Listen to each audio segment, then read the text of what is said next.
Kidney stone ना बने, पानी ज्यादा पियो, ये दवा मत खाओ, नुक्कड़ की दवा से दवा ले लो, यहां से वो ले लो, ये सब तो हम सुनते ही हैं। लेकिन अब अगर किडनी स्टोन बन गए हैं तो उसके लिए क्या क्या सर्जरी होती है, आइए ये जानते हैं।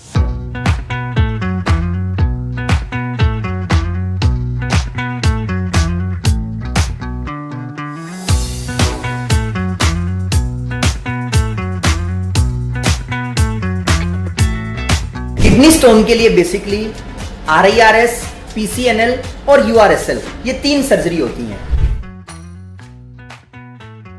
परक्यूटेनियस सिस्टोलिथोट्रिप्सी, इस सर्जरी के अंदर कमर पर छोटा चीरा लगाकर वहां से दूरबीन को किडनी के अंदर लेकर जाया जाता है और पत्थर को तोड़कर निकाल दिया जाता है। तरीका कुछ भी हो, चाहे लेजर हो, चाहे पत्थर तोड़ने की मशीन से हो, वहीं से उस पत्थर को तोड़कर बाहर आया जाता है और उस पत्थर को तोड़ने के बाद एक स्टेंट डाल दिया जाता है। क्योंकि इसमें एक चीरा लगता है तो कुछ ब्लीडिंग होने का डर इसके अंदर रहता है। लेकिन वहीं पर जहां पर हम RIRS को नहीं कर सकते हैं, यानी कि जहां पर स्टोन लोड हमारा ज्यादा होता है, किडनी पूरी की पूरी पत्थर से भरी हुई है, stone size 3 centimetre, 4 centimetre, 5 centimetre है, वहां पर PCNL ही सबसे ज्यादा हेल्पफुल उस किडनी स्टोन को निकालने में हमारी हेल्प करती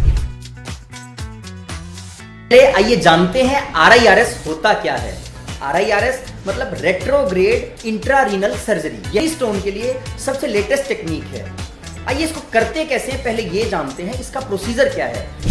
बिना कोई चीरा फाड़ी के पेशाब के नेचुरल रास्ते से होते हुए पेशाब की थैली तक पहुंचा जाता है और उसके बाद राइट या लेफ्ट किडनी के स्टोन के अकॉर्डिंग उस किडनी की नली से होते हुए उस किडनी में पहुंचा जाता है और उस किडनी में पहुंचकर उस दूरबीन के द्वारा लेजर फाइबर की हेल्प से पत्थर को तोड़कर बाहर आया जाता है। अब आइए जानते हैं कि RIRS में क्या क्या प्रॉब्लम्स हो सकती हैं, क्योंकि इसके अंदर हर तरीके से हमारे नेचुरल रास्तों को यूज किया जाता है। तो कई बार किसी कारण से वो जो नेचुरल रास्ते होते हैं कुछ संकरे होते हैं, जिसमें उस दूरबीन का जाना थोड़ा सा कई बार प्रॉब्लम हो जाती है।